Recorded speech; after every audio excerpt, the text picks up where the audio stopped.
नमस्ते दोस्तों। आज इस वीडियो में मैं आपको बताऊंगा ईएल और एचपीएल के बारे में। पहले हम बात करेंगे ईएल के बारे में। ईएल प्रत्येक सरकारी कर्मचारी को कैलेंडर वर्ष में 30 दिन अर्जित अवकाश मिलती है। 1 जनवरी से 30 जून तक 15 दिन और 1 जुलाई से 31 दिसंबर तक 15 दिन। ये जो 15 दिन अर्जित अवकाश है ये अग्रिम जमा की जाती है।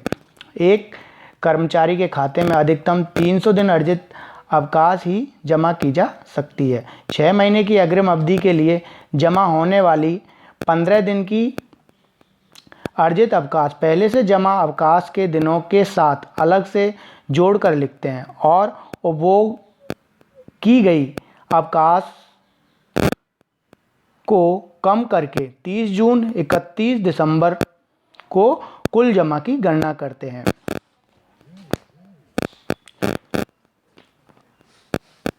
अगर किसी कार्मिक को ईयूएल डायजनोन प्रदान किया गया है तो उसका प्रभाव ईएल अकाउंट पर भी पड़ता है और ईएल अकाउंट से 10 दिन ईयूएल और या डायजनोन पर 1 दिन अर्जित अवकाश कम की जाती है। वर्ष के बीच में यदि कोई कार्मिक नौकरी ज्वाइन कर रहा है, सेवानिवृत्त हो रहा है या नौकरी छोड़कर जा रहा है तो अर्जित अवकाश की गणना 2.5 दिन प्रति पूर्ण कैलेंडर महीने के हिसाब से की जाती है।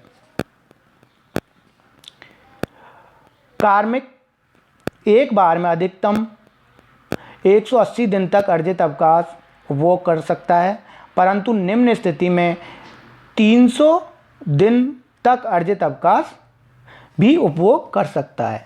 वो स्थिति क्या क्या है? पहली है, यदि ग्रुप ए और ग्रुप बी ऑफिसर 180 दिन से ज़्यादा और 300 दिन से कम छुट्टियां बांग्लादेश, भूटान, बर्मा, श्रीलंका, नेपाल या पाकिस्तान में गुजारता है।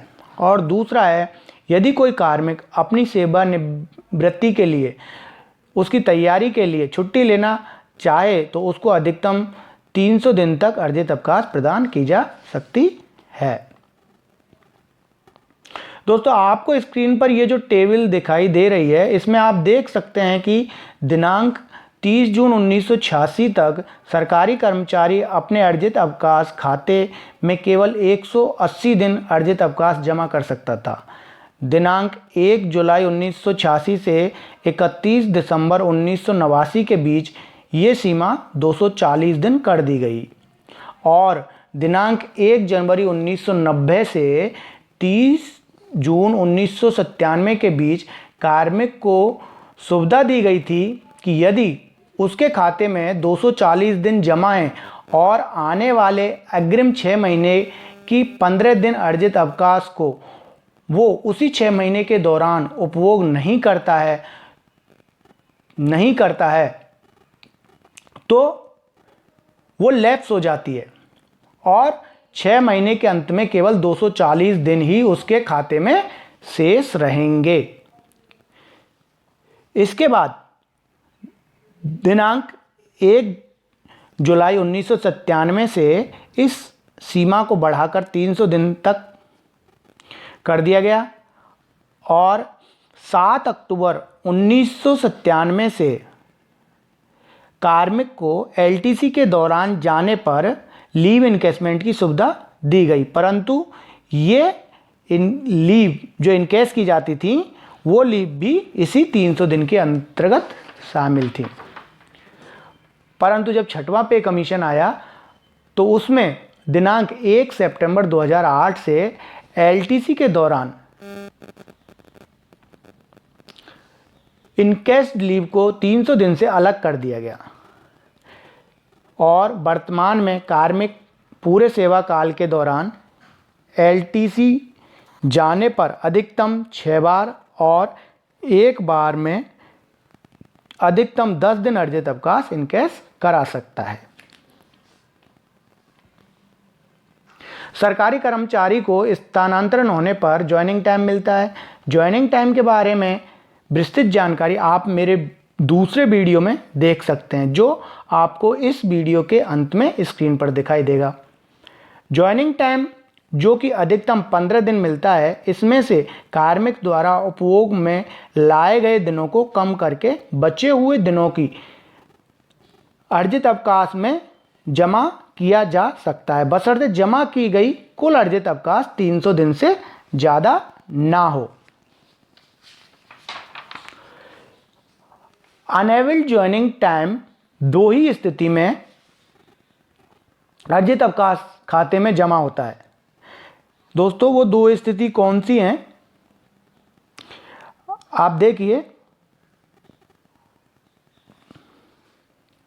पहली है जब सरकारी कर्मचारी को ऐसा लिखित आदेश दिया गया हो ऐसा करने के लिए कि वो कर्मचारी बिना ज्वाइनिंग टाइम अवेल किए अपनी ड्यूटी ज्वाइन करेगा, ये रिटन ऑर्डर किए गए हो। दूसरी स्थिति है जब सरकारी कर्मचारी ओल्ड हेडक्वार्टर पर अपने परिवार के साथ रहता हो और स्थानांतरण होने पर वह पहली बार जब नए मुख्यालय पर ड्यूटी ज्वाइन करने गया है तो अपने परिवार को साथ नहीं लेकर गया है और परिवार को ओल्ड हेडक्वार्टर पर ही छोड़ के गया है।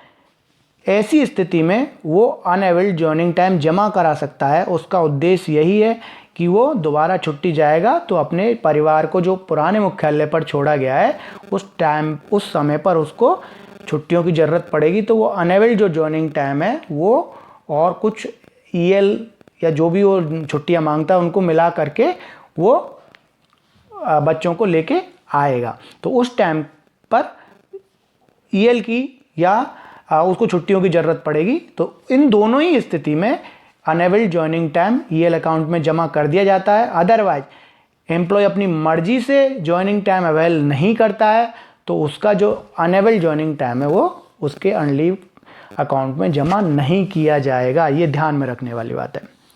ठीक है दोस्तों, अब बात करते हैं एचपीएल की। एचपीएल भी ईएल की तरह साल में 1 जनवरी और 1 जुलाई को एचपीएल अकाउंट में अग्रिम जमा हो जाती है। साल में 20 दिन एचपीएल मिलती है। प्रथम 6 महीने के लिए 10 दिन और दूसरे 6 महीने के लिए 10 दिन। प्रत्येक पूर्ण महीने के लिए 5/3 दिन के हिसाब से एचपीएल मिलती है। अगर कोई कार्मिक डायजनोन हो जाता है तो उसका प्रभाव भी एचपीएल अकाउंट पर पड़ता है। 18 दिन डायजनोन होने पर 1 दिन एचपीएल भी कम की जाएगी। अधिकतम 10 दिन एचपीएल कम की जा सकती है। एचपीएल मेडिकल सर्टिफिकेट के साथ और बिना मेडिकल सर्टिफिकेट के साथ भी ली जा सकती हैं। एचपीएल की गणना करते समय अगर फ्रैक्शन पीरियड है तो वह पीरियड नियरेस्ट डे की तरफ राउंड अप हो जाएगा। दोस्तों मैं यहाँ एक चीज़ बता रहा हूँ कि ईओएल और एचपीएल, ईओएल का प्रभाव केवल अनलीव अकाउंट पर पड़ता है और डायजनोन जो होता है उसका प्रभाव अनलीव अकाउंट पर भी पड़ता है और एचपीएल अकाउंट पर भी पड़ता है। तो दोस्तों यहीं मेरी ये आज का जो टॉपिक है समाप्त होता है। आपको मेरा वीडियो कैसे लगा कमेंट्स बॉक्स में ज़रूर बताएं। लाइक करें, शेयर करें, सब्सक्राइब करें। Thank you.